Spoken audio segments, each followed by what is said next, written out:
RCB ವಿಜಯ ಯಾತ್ರೆ ದುರಂತದ ಬಳಿಕ ಅನೇಕರಿಗೆ ಬಿಸಿ ತಡ್ತಾ ಇದೆ. ಪೊಲೀಸರು ಸಸ್ಪೆಂಡ್ ಆಗಿದ್ರೆ ಕೆಲವರು ವರ್ಗಾವಣೆಯಾಗಿದ್ದಾರೆ. ಇದೀಗ ಚಿನ್ನಸ್ವಾಮಿ ಸ್ಟೇಡಿಯಂಗೂ ಕುತ್ತು ಎದುರಾಗುವ ಆತಂಕ ತಲೆದೋರಿದೆ. ಸಂಭ್ರಮದಿಂದ ಕುಣಿದಾಡ್ತಿದ್ರು, ನೆಚ್ಚಿನ ಆಟಗಾರರಿಗೆ ಜೈಕಾರ ಹಾಕ್ತಿದ್ರು. ಚಿನ್ನಸ್ವಾಮಿ ಕ್ರೀಡಾಂಗಣ ಸಡಗರಕ್ಕೆ, ಸಂತೋಷಕ್ಕೆ ಸಾಕ್ಷಿಯಾಗ್ತಿತ್ತು. ಆದ್ರೆ ಕಾಲ್ತುಳಿತ ದುರಂತದ ಬಳಿಕ ಚಿನ್ನಸ್ವಾಮಿ ಆವರಣ ಕರಾಳ ಆಗ್ಬಿಟ್ಟಿದೆ. ಮಾತ್ರವಲ್ಲ, ಚಿನ್ನಸ್ವಾಮಿಯಲ್ಲಿ ಇನ್ಮುಂದೆ ಕ್ರೀಡಾ ಹಬ್ಬಕ್ಕೆ ತೆರೆ ಬೀಳುವ ಆತಂಕ ಎದುರಾಗಿದೆ.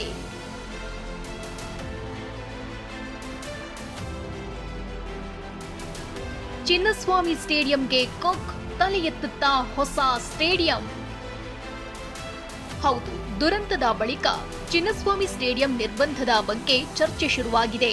ಯಾಕಂದ್ರೆ ನಿನ್ನೆ ಮೈಸೂರಿನಲ್ಲಿ ಮಾತನಾಡಿದ್ದ ಸಿಎಂ, ಬೇರೆ ಕಡೆ ಸ್ಟೇಡಿಯಂ ನಿರ್ಮಾಣದ ಬಗ್ಗೆ ಪರಿಶೀಲಿಸುತ್ತಿದ್ದೀವಿ, ಅದಕ್ಕಾಗಿ ಜಾಗ ಹುಡುಕ್ಬೇಕಲ್ವೇ ಅಂತ ಹೇಳಿದ್ರು.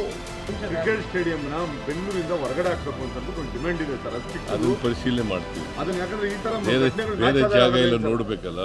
ಇನ್ನು ಬೇರೆಡೆ ಕ್ರೀಡಾಂಗಣ ನಿರ್ಮಾಣದ ಬಗ್ಗೆ ಸರ್ಕಾರ ನಿರ್ಧರಿಸಬೇಕೆಂದು ಪಿಡಬ್ಲ್ಯೂಡಿ ಸಚಿವ ಸತೀಶ್ ಜಾರಕಿಹೊಳಿ ಹೇಳಿದ್ದಾರೆ. 30 ವರ್ಷದಂತೆ 2 ಸಲ ಕೆಎಸ್ಸಿಎಗೆ ಲೀಸ್ ಕೊಡಲಾಗಿದೆ. ವರ್ಷಕ್ಕೆ ಬಾಡಿಗೆ ದರವು ಕಡಿಮೆ ಇದೆ ಅಂತ ಹೇಳಿದ್ರು. ನಮ್ದೇ ಲೀಸ್ ಕೊಟ್ಟಿದ್ದೀವಿ, ನಮ್ದೇ ಅದು.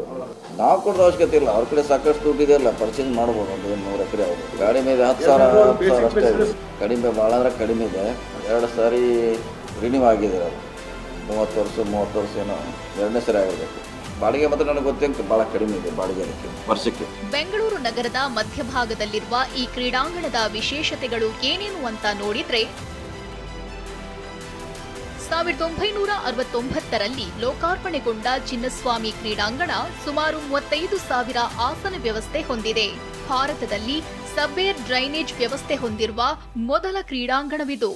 ಇನ್ನು ಸ್ಟೇಡಿಯಂ ಮೇಲ್ಭಾಗದಲ್ಲಿ ಸೋಲಾರ್ ಪ್ಯಾನೆಲ್ ಅಳವಡಿಕೆ ಮಾಡಲಾಗಿದೆ. ಟೆಸ್ಟ್, ಏಕದಿನ, ಟಿ20, ಐಪಿಎಲ್ ಪಂದ್ಯ ನಡೆಯುತ್ತಿವೆ. ಇನ್ನು 1996ರಲ್ಲಿ ವಿಶ್ವಸುಂದರಿ ಸ್ಪರ್ಧೆಯು ಈ ಕ್ರೀಡಾಂಗಣದಲ್ಲಿ ನಡೆದಿತ್ತು.